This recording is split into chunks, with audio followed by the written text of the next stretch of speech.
தமிழீழ மக்களுக்கு பல்வேறு அநீதிகளும் அடக்குமுறைகளும் 1983 போராட்டங்களாக உச்சத்தை அடைந்தது. தமிழீழ விடுதலை புலிகள் அமைப்பானது வேலுப்பிள்ளை பிரபாகரன் தலைமையில உருவாகி போராக மூண்டது. கிட்டத்தட்ட 25 வருஷத்துக்கு மேல போர் நடந்து பல கட்டத்தை தாண்டி 2009 போர் உச்சத்தை அடைந்தது. இதற்கிடையில தமிழீழ மக்கள் பாதிக்கப்படுவதை தடுக்க நோ ஃபயர் ஜோன் என்று முள்ளிவாய்க்கால் பகுதியை அறிவித்தது சிங்கள அரசும் உலக நாடுகளும்.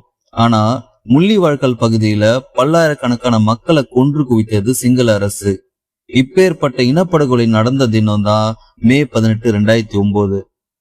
இன்றைக்கு வரைக்கும் இந்த போர் குற்றத்திற்கான நீதியை வழங்கவில்லை இந்த உலக நாடுகள் சபை.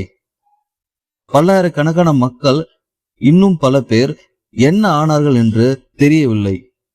இது ஒரு மறக்க முடியாத நம்பிக்கை துரோகம் மற்றும் அநீதியாக பார்க்கப்படுகிறது.